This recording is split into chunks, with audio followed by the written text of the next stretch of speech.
What I'm talking about is a victory that you might not be seeing, but I'm telling you it is there. And that is we're starting to see wins in the culture. Now, we saw it with President Trump, more blacks and minorities voting for President Trump, switching over to the Republican Party.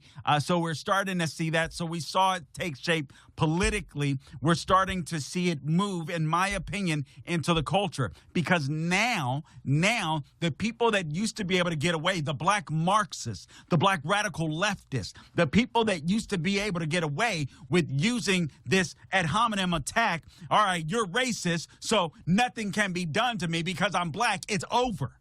Now, guys, I got to admit, I've seen some stuff online that I'm not comfortable with, that I don't like, but I believe in free speech. I've seen even conservatives talk about black fatigue.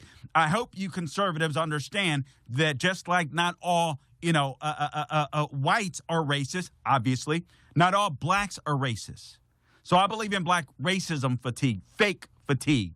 But this is what concerns me, because there's a powder keg that's coming if we don't reconcile when it comes to racism.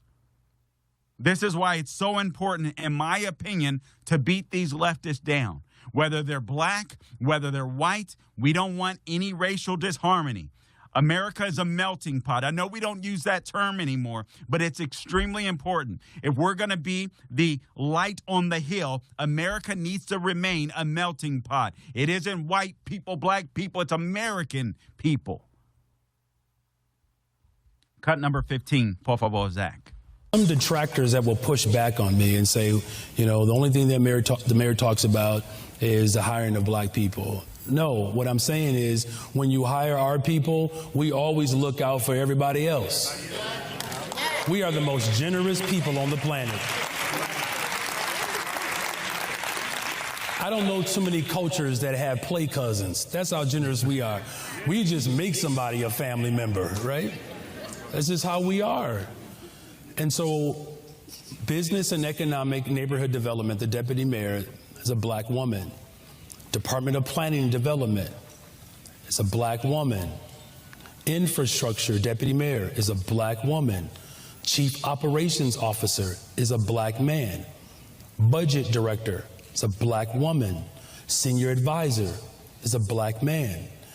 And I'm laying that out because when you ask how do we ensure that our people get a chance to grow their business? That is some of the most, sadly, the most racist stuff ever. But please understand, that is a black Marxist. He didn't talk about their competence. Obviously, they're not competent because Chicago is a disaster. All right, crime-wise, economically, Chicago is a disaster. I cannot believe that Chicago went from Mayor Lightfoot, that was a complete disaster, and doubled down on disaster by picking this guy because they did not want to pick a white guy that was a moderate. And because of that, more blacks are being killed. There's more economic poverty because racists decided to vote for a racist. I mean, it's sickening to me. It is so sickening. I can't believe it. But again, we're winning this cultural battle because people are fed up with it. But what I don't want you to do is become a racist yourself. Understand that you're dealing with black Marxists. Understand that you're dealing with leftists.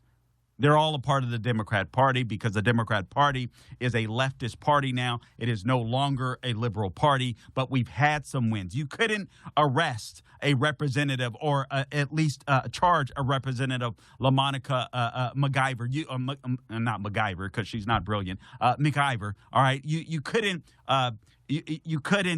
press charges against a Letitia James without huge outcry. You couldn't have Hakeem Jeffries stopped in his tracks when he said, listen, you better not touch any one of these representatives or arrest any one of these representatives because that'll cross a red line. Why will it cross a red line? You're a legislator. You're a human being. You work for us. It doesn't cross a red line. If LaMonica MacIver crossed the red line by assaulting ICE agents, her behind should be in jail.